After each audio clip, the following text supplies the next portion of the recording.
The Toyota Next Gen car crashes at Texas Motor Speedway, and Jimmie Johnson says he's very open to a NASCAR return.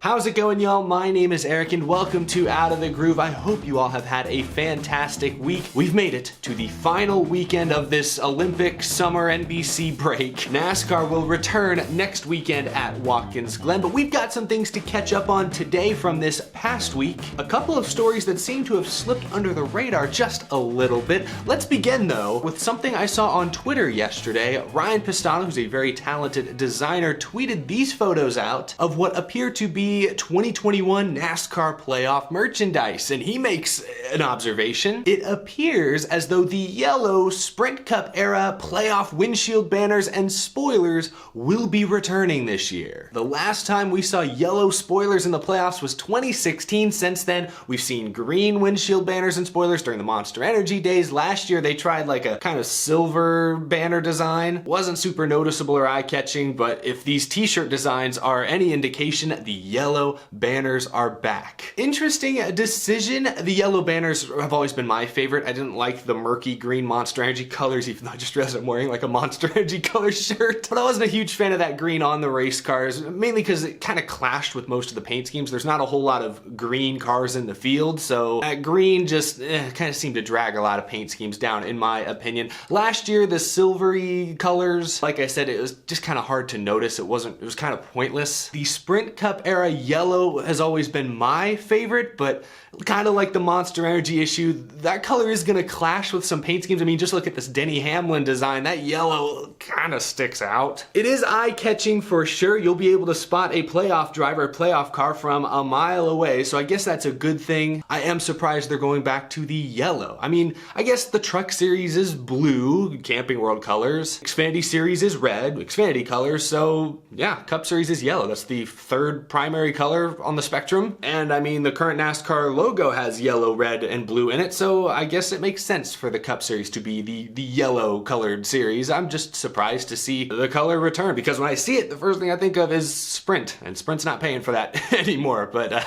don't know, I like it. It's definitely gonna clash with some paint schemes, but at least it will be easy to spot, it will be recognizable, so I'm not against it, but let me know in the comments what you think of the yellow playoff banners returning. Now, before we react to Jimmie Johnson's interesting comments from earlier this week, the NASCAR Next Gen car was on track just a couple of days ago at Texas Motor Speedway. The Ford, the Chevy, and the Toyota, briefly, were making laps around Texas in what was apparently a wheel force transducer test to get data for Next Gen simulations. The test was closed to the public, but Texas Motor Speedway released a compilation of clips of the Next Gen car making laps around the track. And I have to say, this is some of the clearest footage we have seen of the Next Gen car yet.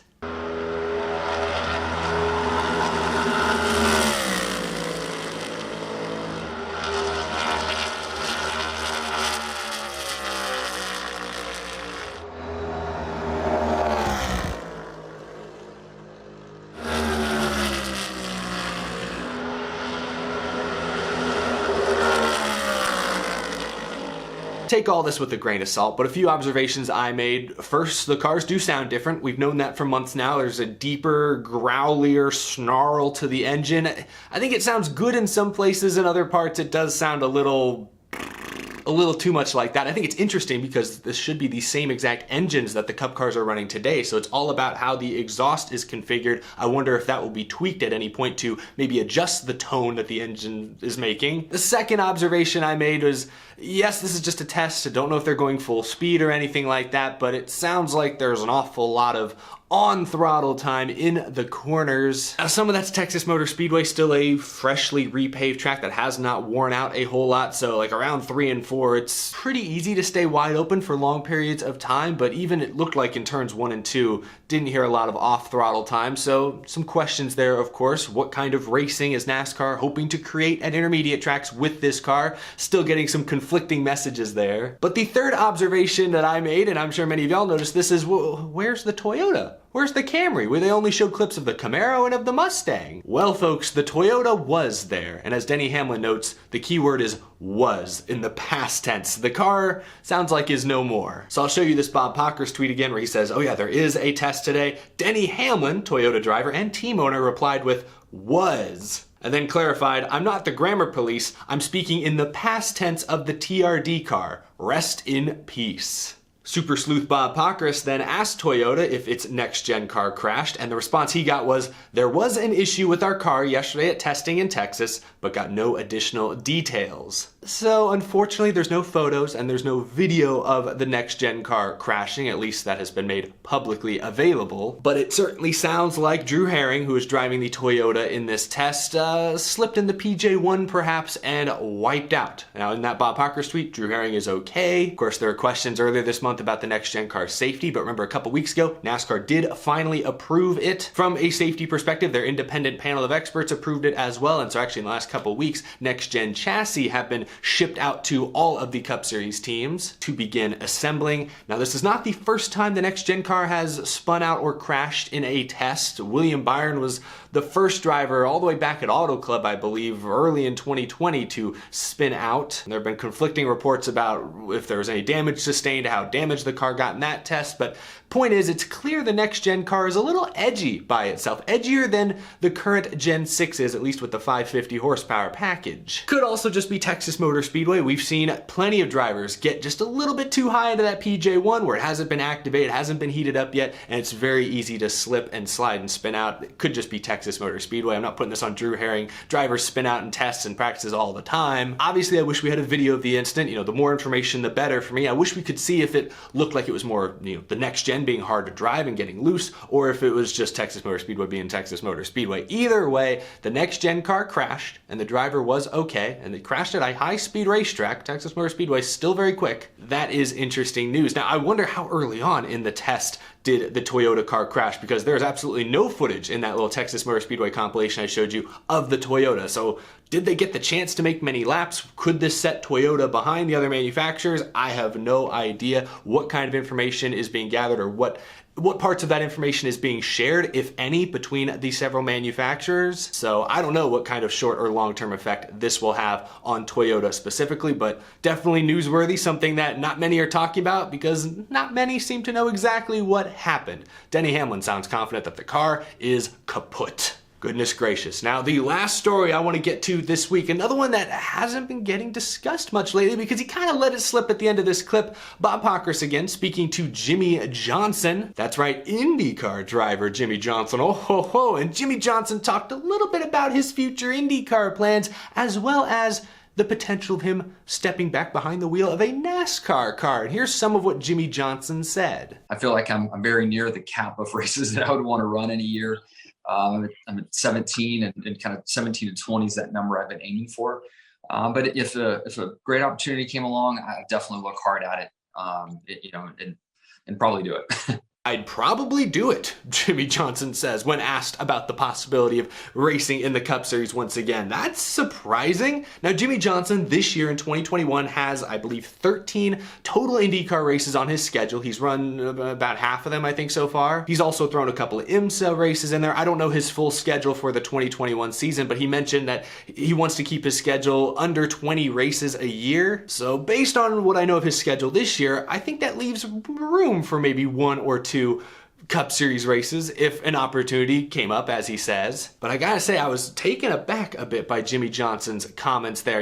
As recently as earlier this year, he was asked about stepping back behind the wheel of a NASCAR car, and he said, nah, I really don't want to drive anything heavy like that because I want to put all my focus on getting used to open wheel cars, IndyCar cars. In less than 6 months, he has changed his tune, and that's not the only thing recently that Jimmy Johnson seems to have changed his mind on. He's also expected to test an IndyCar at Homestead Miami Speedway next month, a 1.5-mile oval. The reason that's surprising is Jimmy Johnson is not running any of the ovals on the IndyCar schedule this year. He's running a road street course only schedule, but he is expected to test at Homestead next month in preparation for a possible 2022 Indianapolis 500 effort. That's newsworthy as well. Jimmy, for a while there, was saying, nah, no ovals, just road courses, just road courses. Now he is interested in racing in the biggest race in the United States, the Indy 500. He's not the only NASCAR name, or recent NASCAR name, to mention racing in the Indy 500. Actually, Trackhouse, or Justin Marks, co-owner of Trackhouse, on SiriusXM NASCAR Radio said earlier this week as well that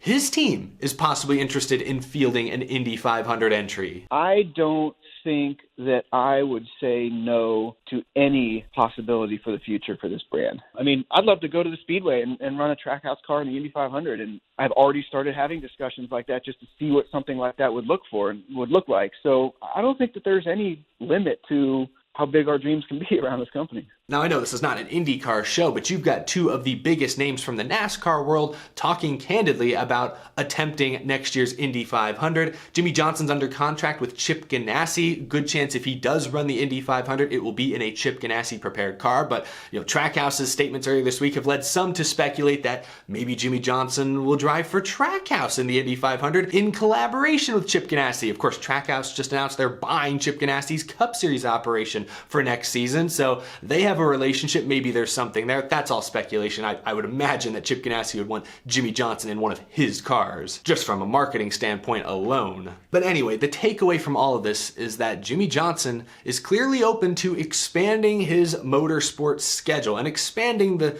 styles of cars and the styles of racetracks he's willing to compete on next year and possibly beyond. So going back to his comments about, racing a NASCAR race if the opportunity was good, what NASCAR race or NASCAR track would make the most sense for Jimmy Johnson to return to? And what team would he drive for? Because the current rule will not allow Hendrick Motorsports to field a fifth car for him. And obviously Chip Ganassi Racing is leaving NASCAR after this season, so talking about specific races, I think you gotta look at the crown jewels first and foremost. Those are the races that draw the most attention, that pay the most to win. The Daytona 500, the Coca-Cola 600. I'd love to see Jimmy Johnson run the Coke 600 and the Indy 500, do the double, the first NASCAR driver to attempt the double, I believe, since Kurt Busch in 2014. He went over to Indianapolis and finished 6th in that race. That'd be my vote. I'd love to see Jimmy Johnson try that. The greatest NASCAR driver of his era, arguably the greatest NASCAR driver ever, competing in 2 crown jewel events on the same day. That would be spectacular. But if we want to talk about a NASCAR race that I think he's got the best shot at winning, I think, obviously Daytona, Talladega, even if he's not in a